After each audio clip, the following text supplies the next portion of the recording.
Goeiemôre. Ek hoop en ek vertrou sommer dat dit met jou baie goed gaan. Dat jy lekker gerus het en dat jy gereed is vir die nuwe dag.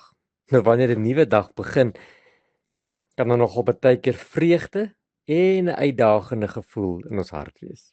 Ja, vandag gaan daar deure oopgaan, daar gaan deure toe gaan. Daar gaan moeilike besluite wees, daar gaan ook dinge wees wat vir ons maklik is. Maar weet jy wat? God is al reeds in hierdie dag. Hy is al reeds gereed want hy slymer nie en hy slaap nie, gereed om elke uitdaging vandag te hanteer. En ek weet jy ken Deuteronomium 31 vers 8, dat die Here self voor ons sal uittrek. Hy sal met jou wees en hy sal jou nie begewe en jou verlaat nie. Moenie bang wees nie, moenie verskrik wees nie. En dit is 'n mooi vers om aan die begin van 'n dag te kan lees, om te kan repeteer of te kan onthou dat die Here voor ons uittrek. Want 'n onbekende dag is nie vir God onbekend nie. En elke afspraak en elke gesprek en elke beproewing en elke seën wat vir jou wag, het die Here in elk geval goedgekeur sodat dit na jou kant toe moet kom. Dalk voel jy onseker oor jou werk, oor jou gesondheid, oor jou finansies, maar onthou, God is seker. Hy ken die pad.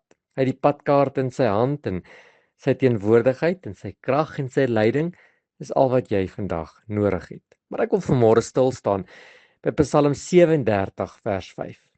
Hy sê laat jou weg aan die Here oor, vertrou op hom en hy sal dit uitvoer. Want in die begin van 'n nuwe dag is daar baie uitdagings, baie vrese. En ons moet nie probeer om alles self te wil doen nie. Al wat jy vandag moet doen is om jou weg aan die Here oor te gee. Met ander woorde, doelbewus hierdie dag in die Here se hand te plaas. En dis die Here, ek vertrou op U. Ek weet nie wat gaan kom nie.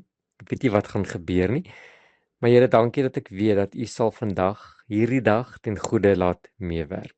Laat jou weg aan die Here oor beteken nie net om jou probleme vir die Here te gee nie, maar ook jou drome, jou planne, jou bekommernisse en jou swak hand in sy hand te sit. Dis 'n daad van oorgawe. Dis ook 'n daad van geloof. Ek en jy hoef nie alles te verstaan nie. Ons hoef nie alles te weet nie. Ons hoef nie alles uit te redeneer nie. Maar vandag het ek goeie raad. Vertrou die Here. Laat jou weg aan die Here oor. Here, ek gee hierdie nuwe dag in U hande oor. Lei my voetstampe. Kalmeer my hart en help my om in alles op U alleen te vertrou. Amen.